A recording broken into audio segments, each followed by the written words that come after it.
Back at the Eggman Empire, Dr. Eggman contacted Joseph from his lab's computer. "Good day, Joseph, my good friend," the doctor greeted the cat. "How are things going in the Cat Kingdom?"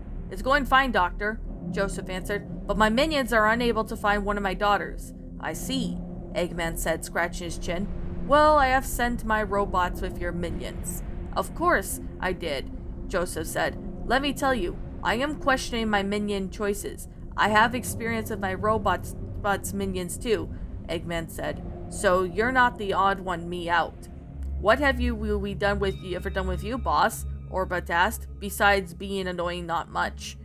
"Much," Eggman admitted. "So how are we annoying ya?" Cubot asked.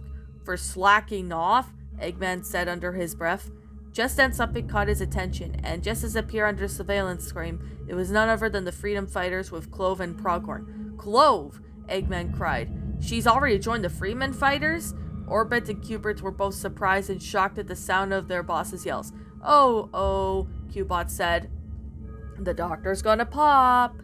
"We better skedaddle," Orbot said. As they were about to make a run for it, Dr. Eggman called out to them. "Orbot! Cubot!" he shouted. Orbot and Cubot slowly turned around to face their boss. "Yes, boss," they said in illusion.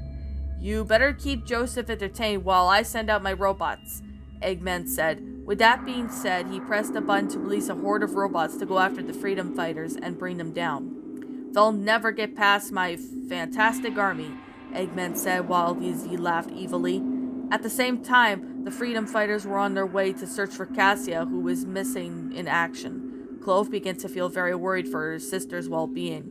"I hope we find my sister in time," she said. "What if we find her dead or even close to death? What if it was too late to save her?"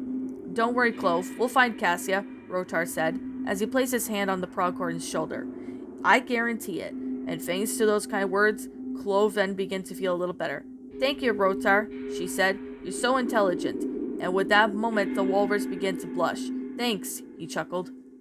At the moment that Clove and Rotar was cut short because Nicole suspected an army of robots coming down their direction. "Sally," she said. "What is it, Nicole?" Sally asked. "I have a feeling that we have an army of robots on our tail," Nicole stated, as she was right with multiple robots begin to show up and crowd around the Freedom Fighters. "Oh my chaos," Clove said. She was in the state of shock. In fact, she had never learned to take down her former boss's robots before. "The Freedom Fighters attack!" Sally called out. With that being said, they began to attack the machines. Clove was reluctant to go and take down the robots. "Clove, we need you," Sally called. Clove stuttered. "I can't." Sally then took down one robot that was charging at the Pronghorn. "Clove, listen to me. You can't just live in fear," she said. "You should show Eggman that you're free." Clove was a little nervous and skeptical at first. However, he gathered enough courage to fight the robots, and she wasn't going to let them bring her down. After she gained enough courage and confidence, Clove then fought with the robots with the Freedom Fighters, and she never felt so alive for her entire life until now. She also gave in her newfound friends tricks with these pesky machines, from Monkey Khan to Sally Acorn. They were going to keep fighting. While the fight was going on, Dr. Eggman began to grow more and more worried for the robots. No, he cried. "Not my babies!" But at the same time, however, he called some more robots to take down the Freedom Fighters. But luckily for the group, they were able to bring them down one by one. As witness his precious creations being destroyed, he became even nervous for them, and yet furious at the heroic group. He was getting really angry. Once every single robot was destroyed, the Freedom Fighters began to celebrate for their triumph, whereas Clove began to feel that she had never felt so alive and free. "Nice job, Clove," Sally said, giving the Pronghorn a high five. "We knew you had this in you, sugar," Bunny said. "Thanks," Clove said. "How does it feel?" Monkey Khan asked. "It actually feels great," Clove admitted. "I feel that I've got the power." "That's a spirit," Antony said, triumphantly. "You see, you begin to branch out for your comfort zone. You'll forget about what you're afraid of," Rotar said. "Yes, you're right," Clove said. But then, she began to feel nervous for her sister. "What's wrong?" Sally asked. Clove then turned to the chipmunk, and then took a deep breath before she could speak. "Well, once we have to find my sister. Can you make her a freedom fighter like me?" she asked. The rest of the freedom fighters all looked at each other and consensus of adding Cassia to their group along with Clove would be a great idea. Sure thing, Clove, Sally answered. We're always happy to have new members. In fact, you're already a freedom fighter, Nicole said. I am? Clove asked. Nicole nodded her head yes. Sally then spoke up. Because you showed courage and strength. That's what makes you a freedom fighter. Clove began to feel confident and good about herself. She never expected that from Sally. Thank you, Sally, she said, bowing her head. Thank you all. Everyone granted her thanks and welcomed them to the group. Are you guys ready to go on? Sally asked. They all said yes. In that case, let's move out, Sally said. And with that being said, the freedom fighters continued their journey to find Cassia and allow her to join their team. While Dr. Eggman felt that he'd been slightly at the sight of his robots being taken down, he shouted, Give me a big, fat break! And at this point, Joseph was concerned for his boss. Is everything okay, Doctor? He asked. The doctor took a moment to regain his composure before he could talk to the Cat King. He was fuming with rage. Yes, everything is all right, Eggman said. We just have a bit of a setback. I see, Joseph said. You sure have a lot of robots, though. Yeah, and I thought it takes me weeks to build 100 or more of these guys, Eggman admitted. Just then Joseph's cell phone begins ringing. Excuse me, Doctor. I have a phone call to answer. Joseph picked up his phone and answered it. Hello? He asked. What is it, Marcus? There was a long pause until Joseph spoke again. Oh, you found my daughters?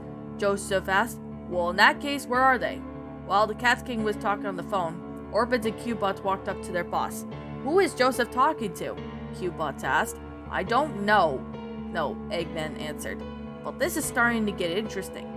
Okay, one of their guard is down. Sent out every single robot to take them back to the Cat Kingdom, Joseph commanded. Tell the girls to hurry back here. Afterwards, they ended the call and turned to the doctor to tell him the good news. Doctor, one of my minions have found my daughters, Joseph said, and somehow their mother is with them.